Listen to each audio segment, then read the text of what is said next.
Among the tax collectors was rich. He was trying to see Jesus. He was trying to see him. But being short of the crowd.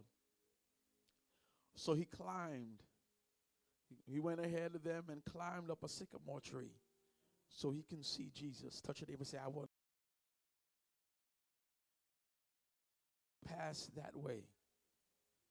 When Jesus came to come down at once. I must stay in your home today.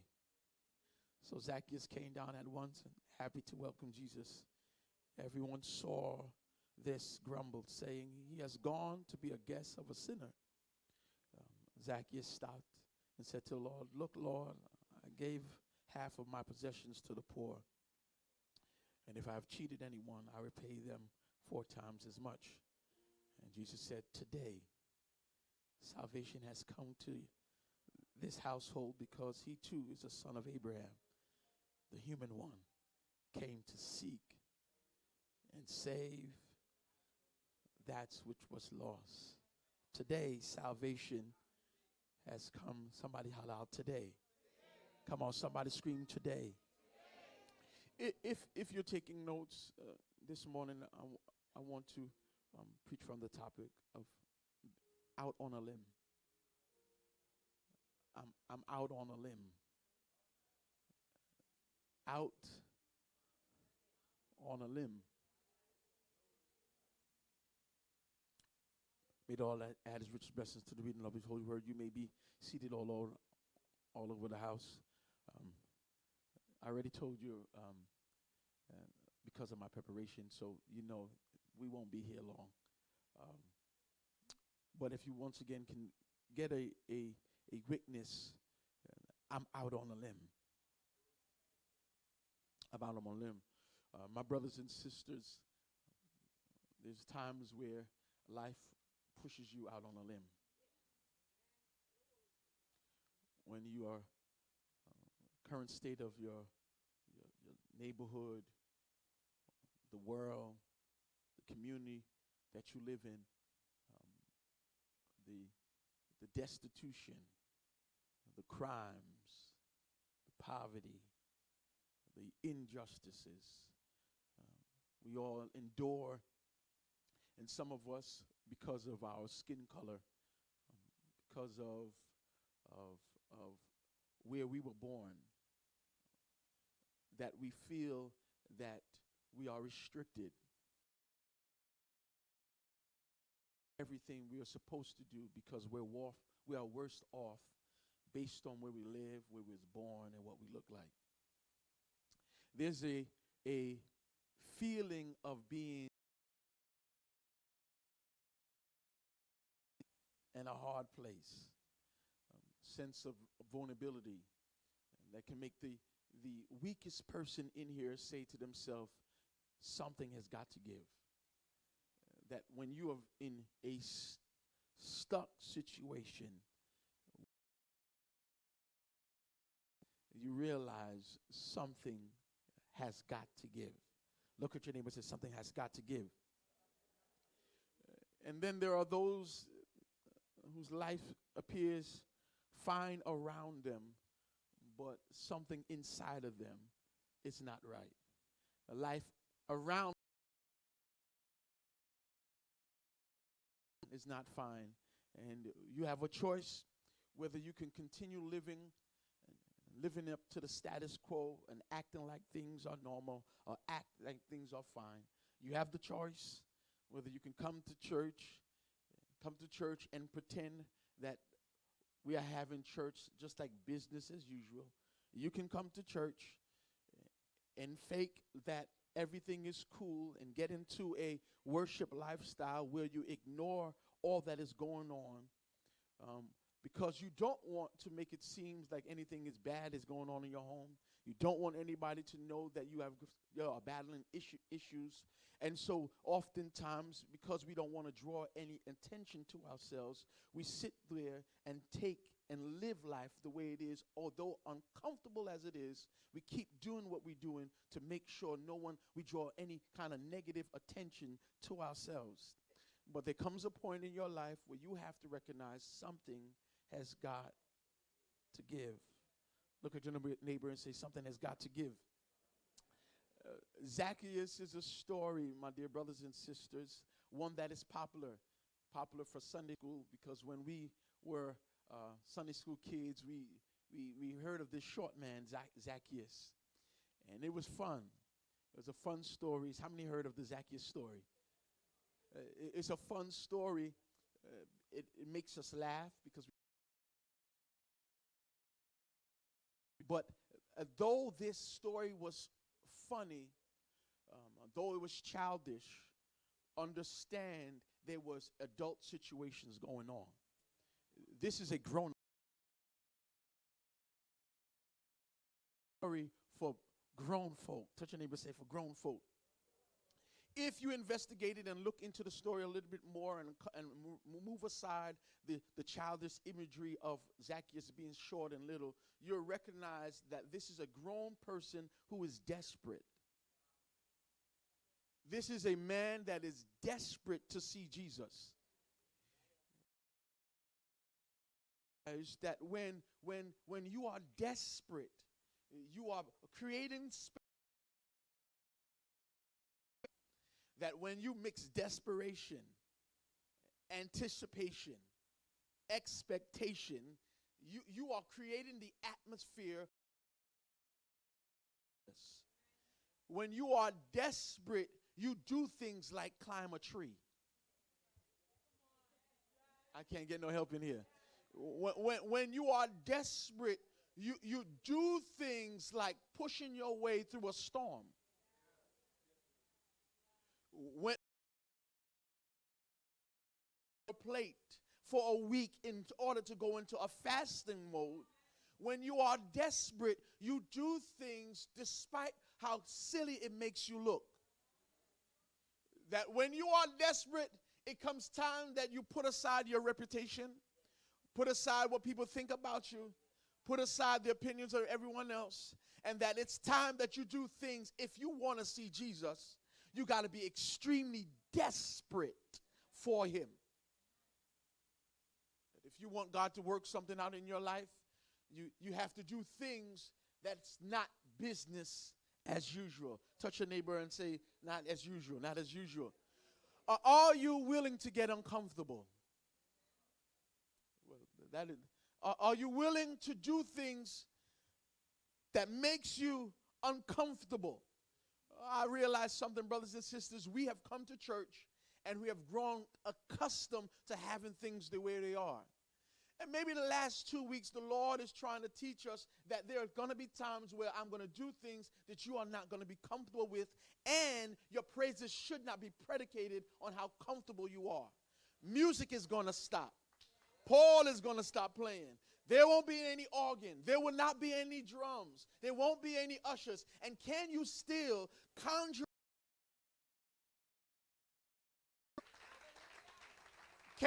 Can you still find an attitude of worship when you're not? Can you still conjure up a level of praise and worship when it's not a packed church? Can you still conjure up a strong level of appreciation for what the Lord has done despite going through a rough week? There has to be a point in our lives where we have to look at God for what he's done for us, and regardless of what we're going to, acknowledge God for his greatness and his goodness, regardless of how comfortable you are.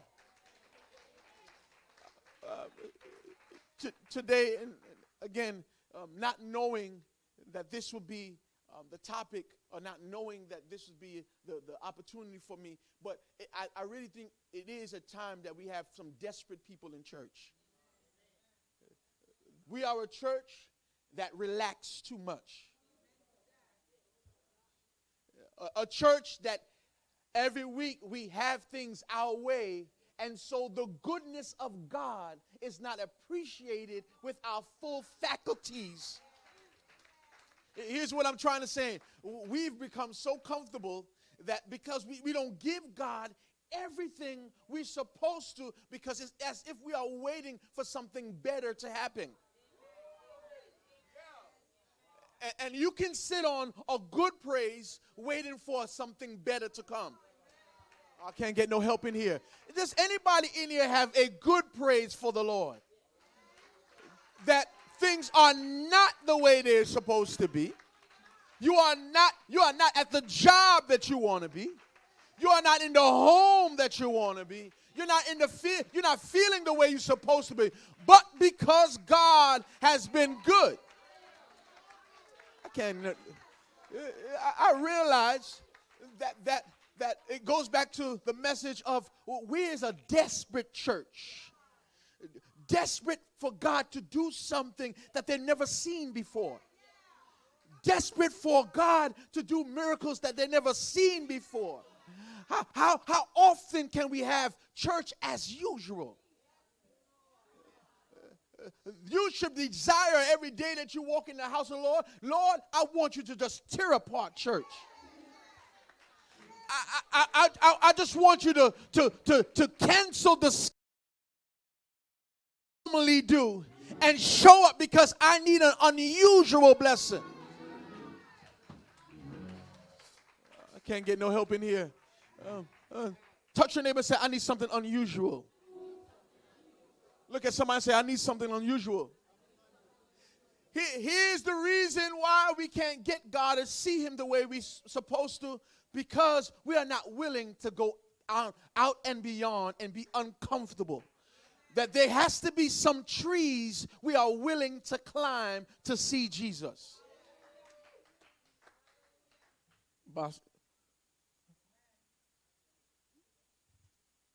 I want church to be the different experience every week I step in here. That is my desire. That I can't point like that.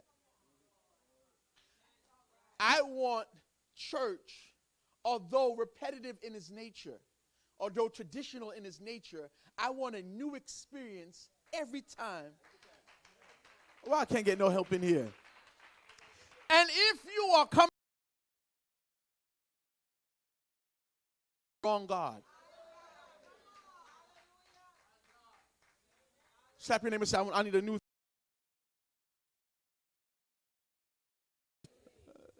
Luke here is telling you that Jesus was merely passing. This is not where he was stopping. He was passing. He was going through Jericho to get to Jerusalem. Logistically, it was the best way. Logistically, it was the best way to get to Jerusalem by going through Jericho. And so what it introduces us to a Jesus that is merely just passing by. Not a Jesus that is stopping, but a Jesus that is passing by this community. That this is not the place he wanted to stop.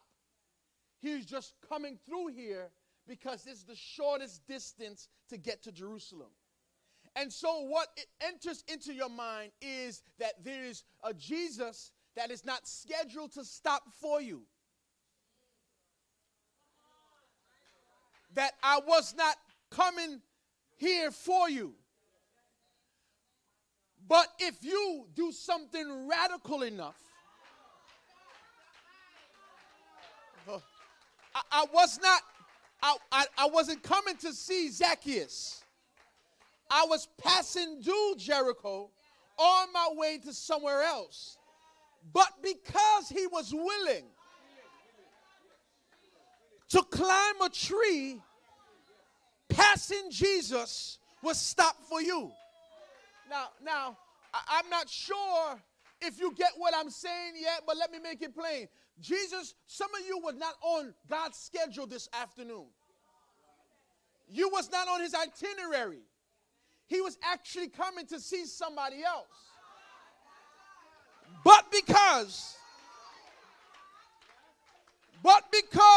you didn't want to have church like we had church, God was willing. Oh, Lord, I can't get no help in here. God is willing to stop to see about you because you put yourself in the position. Do you realize you really sometimes got to get in Jesus' way? Like you got to really say, Lord, you are not passing. I know you're on the way to my neighbor, but to get to my neighbor, you got to go through me first. Do I have anybody in here?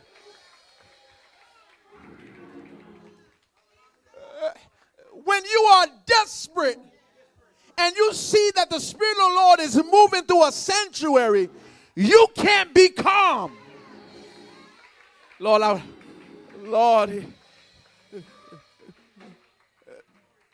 that the days of anywhere you bless me, I'll be satisfied. There are places for that kind of blessing. Then there are blessings where you're like, look, I need it right today. And if you don't do something for me, I know you wasn't scheduled to stop to see me. But since you are in the vicinity, Lord, I can't get no help in here. Because a passing Jesus is still a blessing Jesus.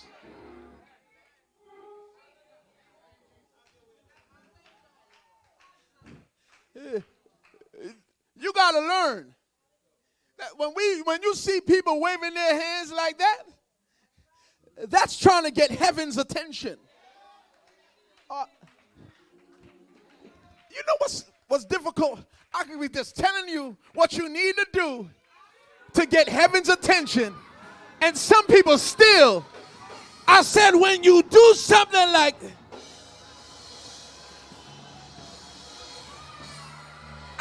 I'm trying to tell you what you need to do when you do something like this. You know what you're doing when you're saying this? You're saying, hear my Lord. Hear my Lord.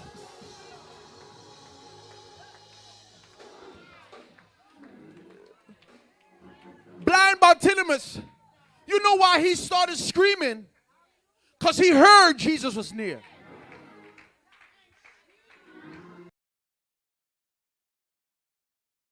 To go outside of what you normally do in order for God to stop and bless you.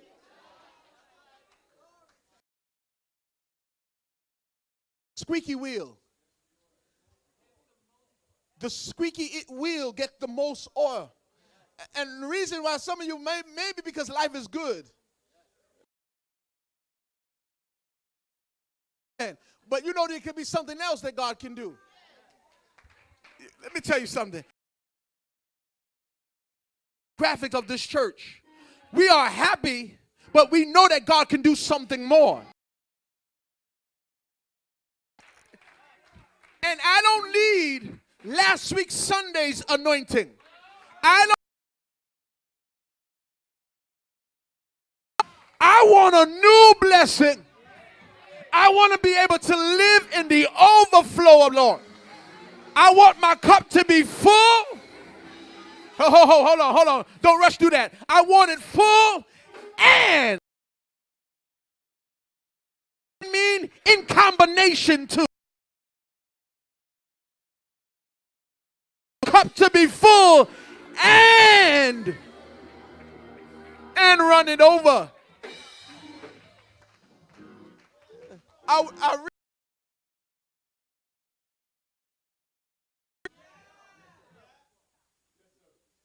It's the desperate people that pushes their way to the front.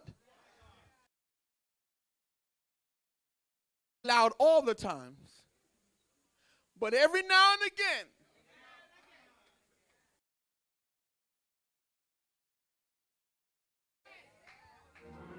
oh Lord, I can't. It requires you to put down your reputation.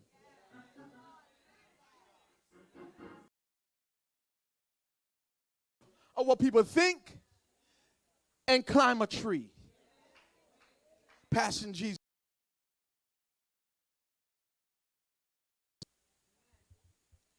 And so when Jesus is passing,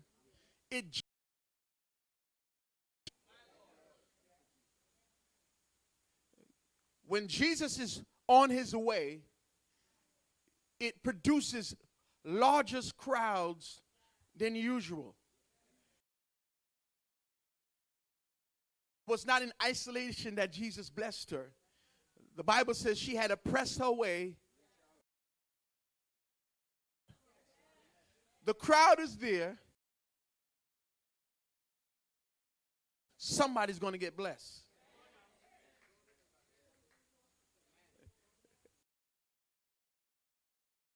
Zacchaeus understands that if Jesus,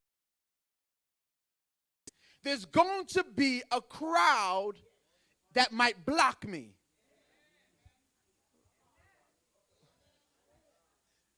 Zacchaeus realized that he is not working with the same kind of physical body as everybody else. He was not built the same way as everybody else. So if a crowd comes because of my physical disposition, I may not be able to see Jesus like anyone else. The Bible says his disposition was he was short. He's short. There was some form of physical him from seeing Jesus. And I hope you don't believe that just because this happened to Zacchaeus, that you don't have some form of limitation also. That all of our lives have some form of shortness. Whether it is mental shortness, financial shortness, health shortness, temper shortness. All of us are dealing with some form. Look at your neighbor and say, you short, you short.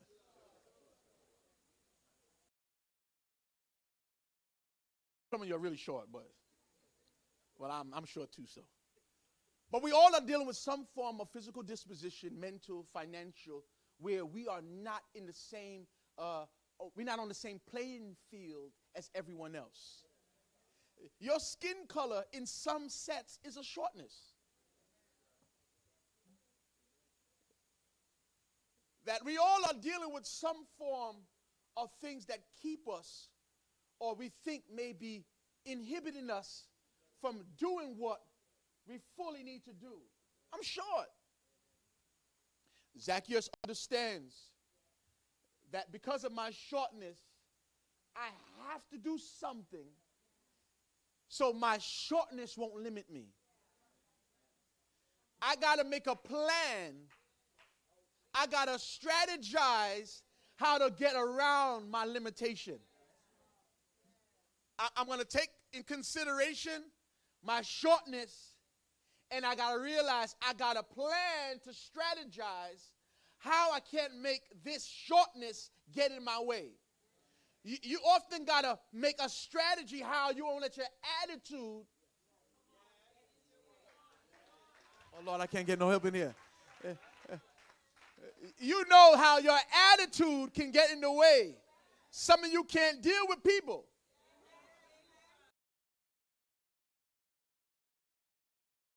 Tall people, especially if you're short. And so you got to make the necessary preparation that people won't get in your way. That was deeper than what you responded to. That I got to make sure I got to get away from people that block me.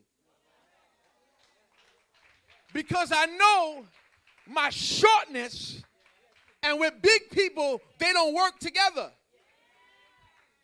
And so I got to avoid whatever will keep me restricted. I understand my weakness, and I must stay away from anything that will cause me to be blocked from my blessing. Oh, Lord. I understand I'm limited. And that should be a prayer. God, I don't need you to make me taller. Keep me away from things that block me.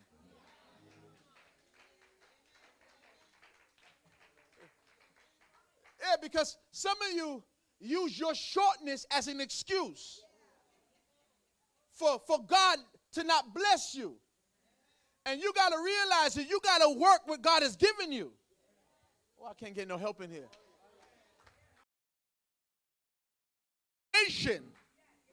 That if big people or if there's going to be a crowd, I got to do something in advance to get there early in order so I can see Jesus. That because I'm so desperate to see him, I'm not going to wait till music is playing. Because I'm so desperate to see him, I'm not going to wait till just on Sunday. Because I am limited, I'm not going to wait to have church on Tuesday. I need to figure out some form of way I can get to see Jesus uninhibited. You got to look at your schedule. And some of you haven't scheduled in time for Jesus.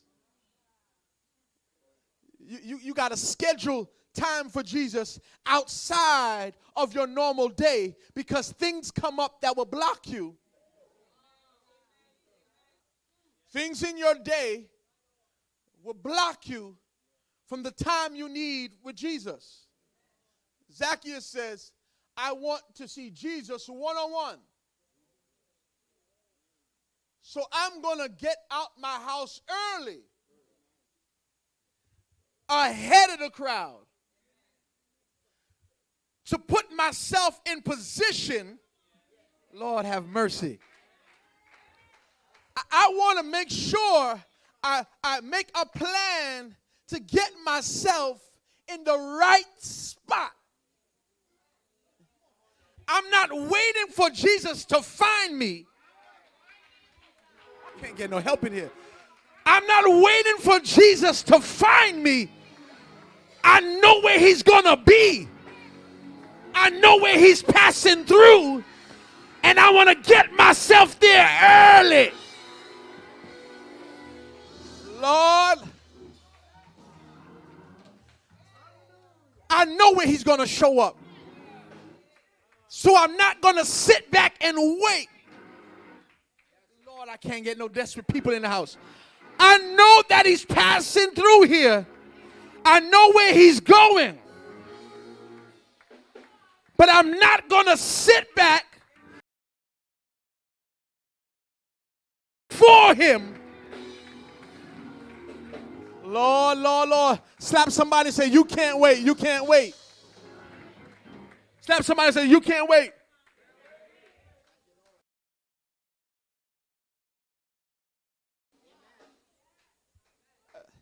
That's outside the notes. Zacchaeus knew what Jesus was going to be. And if Zacchaeus know, you know.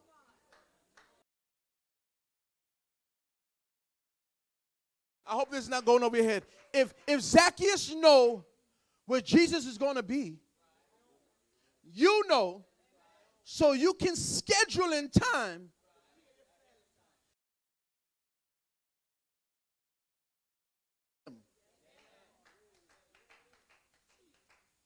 Why do we wait till Jesus have to pass? Why do we wait till he's moving before we move? Why do we wait to where he's on his way to get on our way? Have you ever thought you can start before him? That I'm gonna warm up before he get here. Lord have mercy. You know what I'm talking about? I'm talking about before you get in the car, that your mind is starting to vroom, vroom, vroom. You turn on the engine. Lisa, leave me alone. That you start warming up and start anticipating. I know. You know why? You know why it takes you so long to warm up? Because you get here cold. You get here cold, and so you're waiting for praise and worship.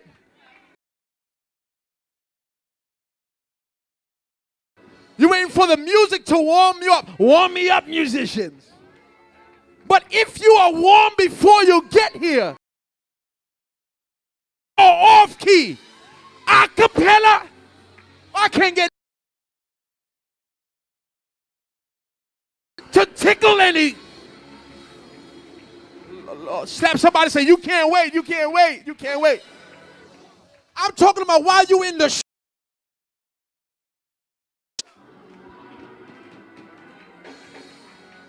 Lord, I can't get no help in here. I'm talking about while you at the stove making your breakfast. If you are sweeping out in your clothes, there's some song that you're singing in your heart. Seat you. You be like, don't worry, baby, I got it, I got it, I got it. I got it.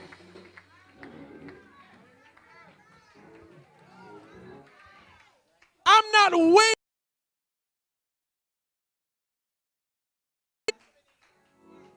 I'm planning ahead.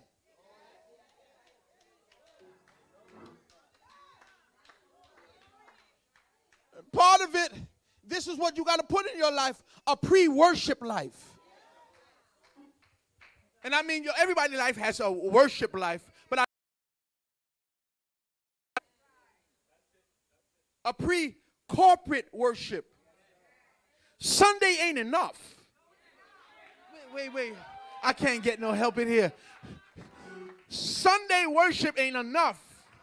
If any of you have to live in this life, Sunday morning, just not enough time to worship the Lord the way you really want to. If you don't schedule time for the Lord,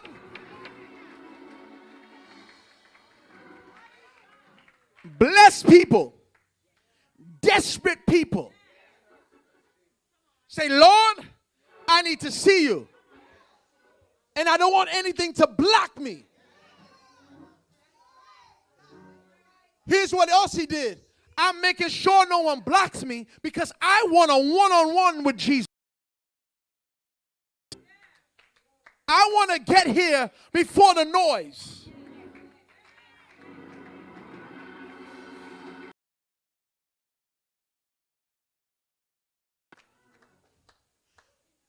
He says he planned. I know I have a limitation, so I want to get ahead of the crowd. I'm not going to wait till Jesus is passing, although he can bless that way. But because I'm limited,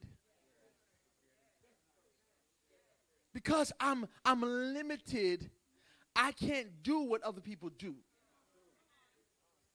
That my shortness restricts me, so I know myself, I got to get up a little bit earlier.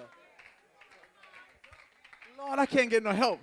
If you think I'm talking about, now I'm talking about your life. You know you get busy later on in the day. If you know by 12, 1, you are busy during the day at work, you got to learn how to get up a little bit earlier.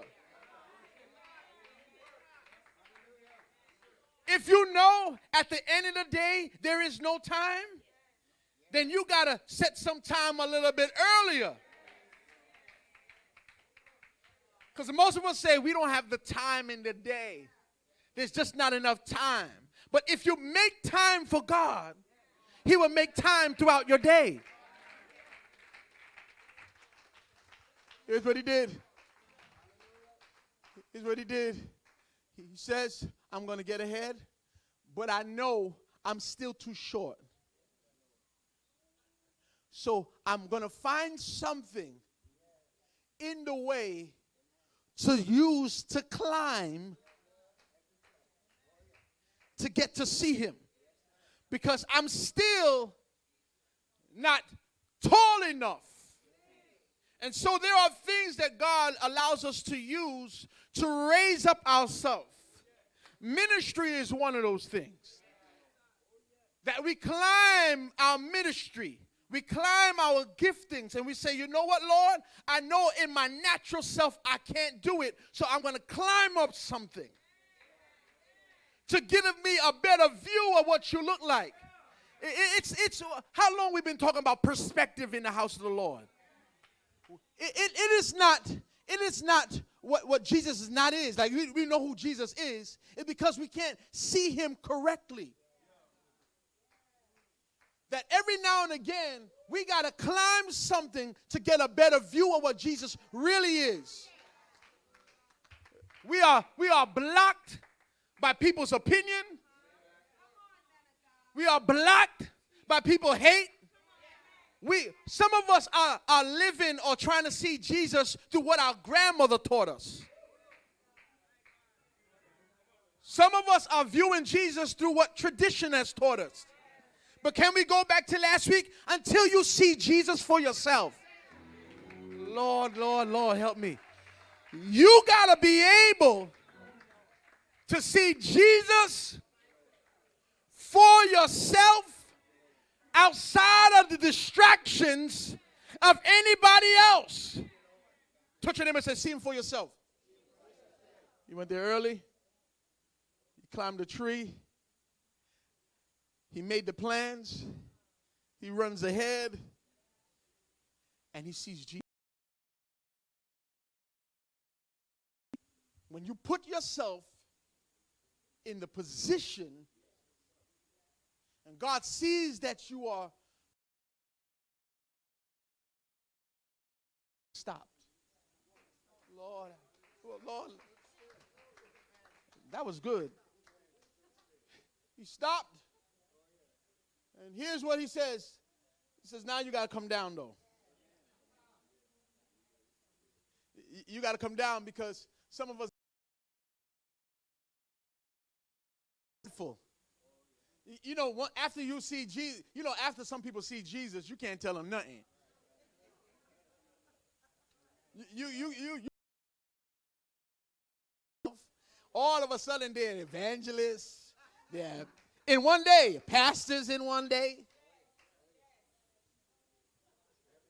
Praise and worship leader, you can't tell them nothing. I've seen Jesus for myself. Because you can do all these things and still be prideful. Lord, you can form a relationship with God and see him and all of a sudden get boastful.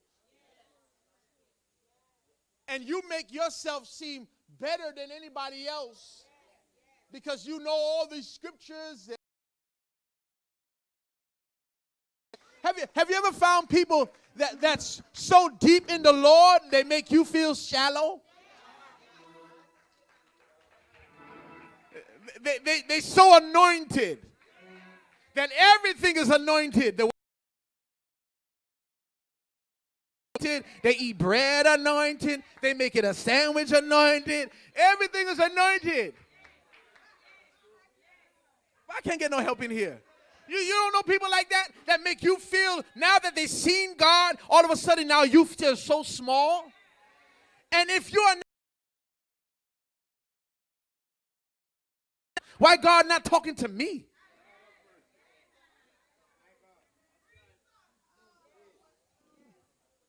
Because although he climbed up on a tree, that tree is still not what to be elevated over God.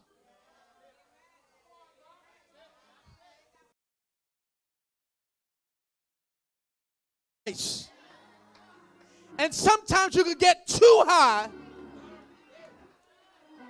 I can't get no help in here.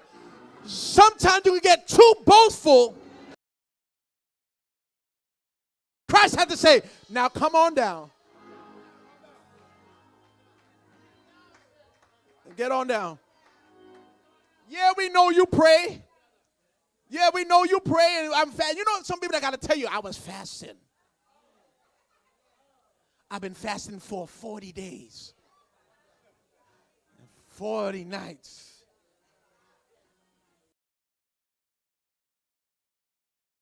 I opened it. Because Deacon didn't open the church. I did it. Slow share. You know that kind of share? Yeah, Deacon wasn't there yet, and I didn't want to bother him. So I was in there by myself before all the missionaries came. And I went to the hospital, and I was praying. I was praying for Sister So-and-so before anybody else got there. I've been doing it a long time. Get down. Come on down.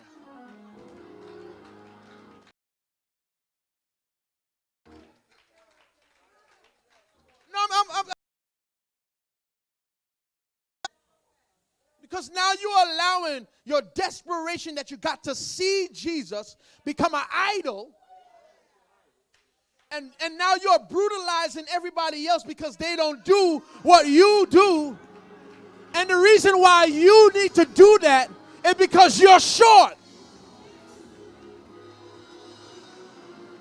I can't get no help in here. Here's what I love. Jesus said, get down. Come on, Zacchaeus. Come on down. And I still, come on down from that perch that you're on where everybody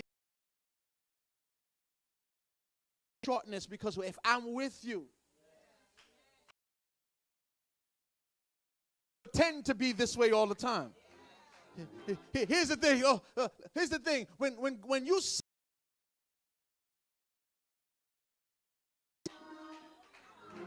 that you don't need anything to boost who you are. I can't have no help in here. When you see God for yourself, you don't need anything to boost your integrity, boost your character, boost your image. When you see him, it's not about how high you are, it's how low you get.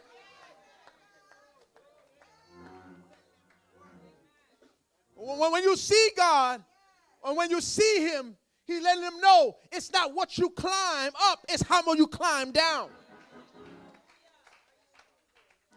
Oh, Lord. So I'm wrapping up. In your desperation, make sure you stay humble. Because your desperation will get you to see Jesus. But don't forget you're short.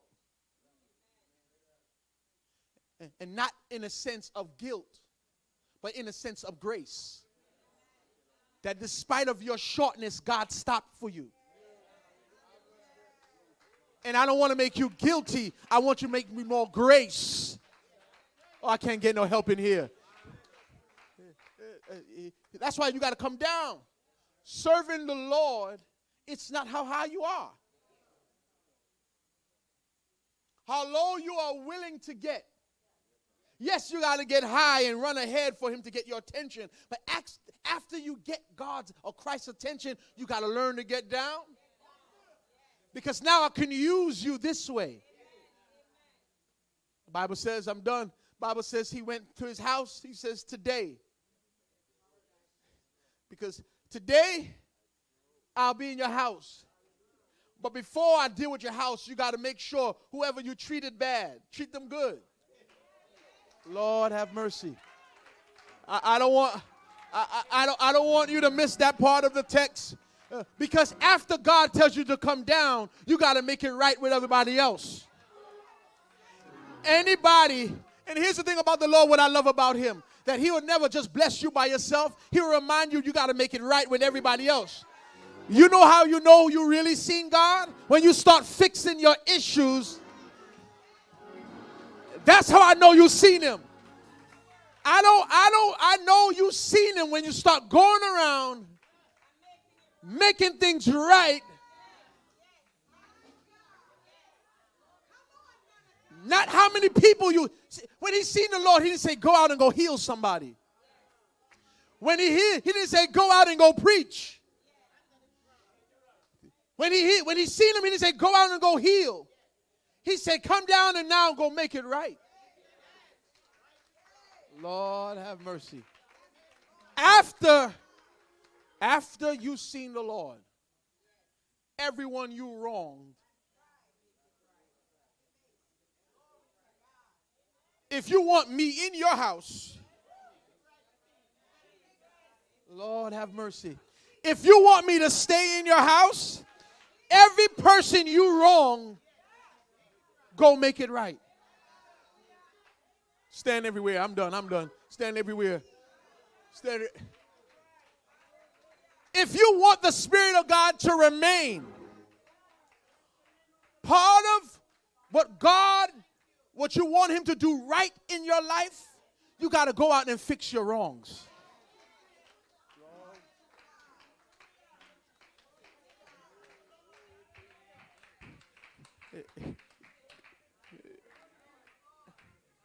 Because we tend, when the Lord moves, we do nothing with what he has given us in the afternoon. Because you think this God's visitation is just for you to pay your bills. For you to get bigger houses. For you to get a brand new car. And that's good and all, because I know that's, but when you see the Lord, it's all about how you connect with the people that you're next to. Your community in which you live, that they need to know you've seen the Lord. And the only reason how they know you've seen the Lord, because the offenses that you did to them, they know it only could have been the Lord to make you come back to them. How many can testify? If some people say sorry, you know it had to be the Lord. Lord have mercy. I just lost half the church. For some people, if it ain't God moving them. Tuesday night we talked about there are a certain set of people that you have to live the category as only Jesus. That's the label you put over their head. There's no change in their actions. There's no change in their ways. You got to put them in a label as only God. Because doing that, you will relieve yourself of frustration, because some of us are trying to change people that only God can. And if you label it properly and say only God, you already know how you walk into the relationship. I'm walking in like that's the only God, that's the only God, that's a maybe God. And all of us have only God. Now here's the thing. If you've seen the Lord, and he's given you a new perspective of who he is, and you're coming down, you have to make it right. Because part of the way God blesses you is through the people you connect with. I'm not gonna stress it, but I always stress it. There are blessings that you want your neighbor has. There's a deliverance that you need that your enemy. And they won't be your enemy if y'all learn how to forgive.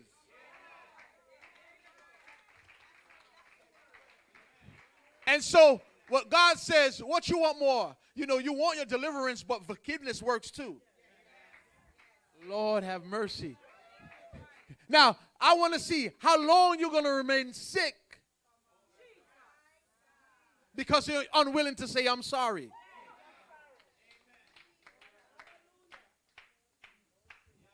That's for another day. With the entrance of, Lord, forgive me, healing flows. With just speaking, I'm sorry, deliverance flows. It may not make things better as you want it, but it takes away a burden in your mind that you've been carrying around with. Why I can't get no help in here? You realize it's I'm sorry that can release you from some of Your own offenses, we can shout all day long. But if you want God to stay at your house, you got to go make things right. If you are desperate enough, if you can climb a tree, then you can say, I'm sorry.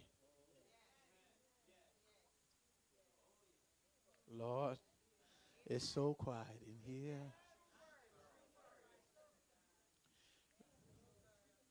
You're out on a limb. This message is for desperate people. Desperate for God to move in their life. But after you see God and he moves, there's things you have to do. It's just not about seeing him. It's now acting like him. If Christ doesn't change your pattern of behavior, I'm not sure who you've seen. I'm just not sure. If you don't see him and begin to act like him, you didn't see him. Being a disciple is that you start mimicking his ways, the way he talked, the way he walked. All right. I'm not trying to beat you over the head. But if you believe that, it's about being humble.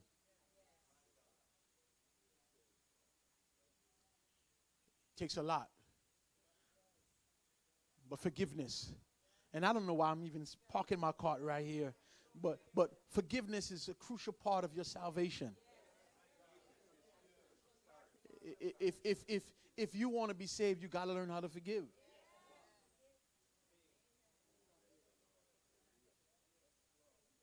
And not just, see, Zacchaeus says, I know I cheated people, and I'm going to give them back 4 times.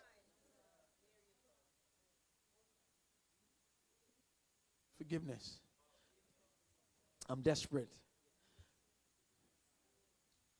So, this afternoon, this is part of seeing the goodness of the Lord in the land of the living. Seeing his goodness is your willingness to forgive people. If there's somebody out there that you have wronged, if there's somebody out there that you have misused, if there's somebody out there that you have taken advantage of,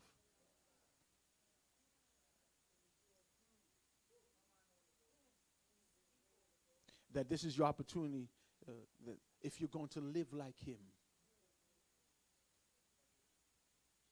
Yeah, he may not be, he's passing, but he stopped for that person that may have caused offense.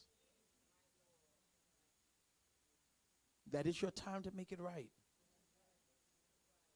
Come down off of that high horse you on.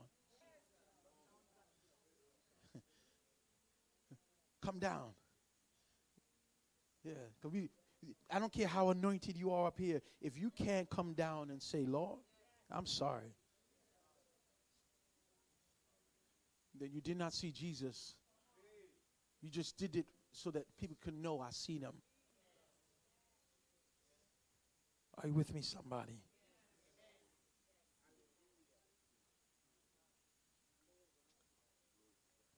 Why are we in here?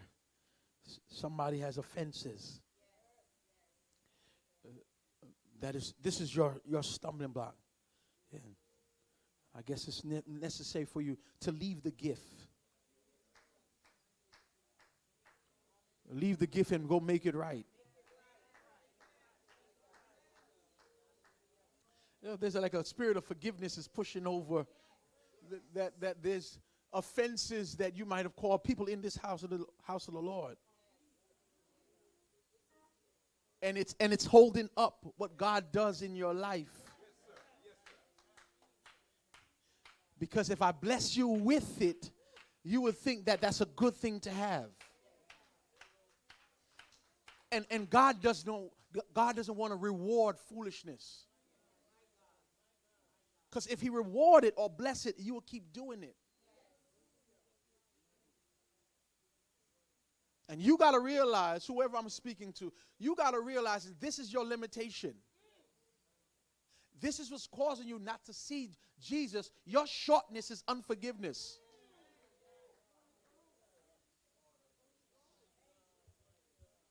And until you make plans and deal with that, no matter how much Christ pass, you're going to miss him.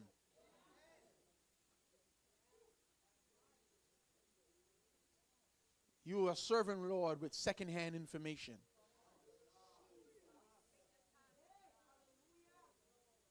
You're serving the Lord with secondhand information because he can't speak to you personally until you move the boulder of unforgiveness. Whoever I'm speaking to, you know too. You know good and well there are some people you have up in your heart and your mind.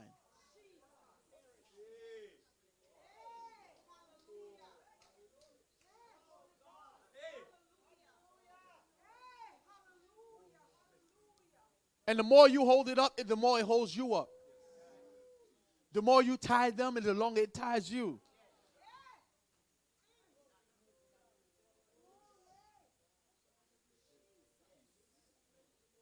Oh, I thank you. Oh, I'm sorry. Yeah, but you're here. The Lord said too long. It's too long you've been doing that. Too long. And you've been praying and you know it's there.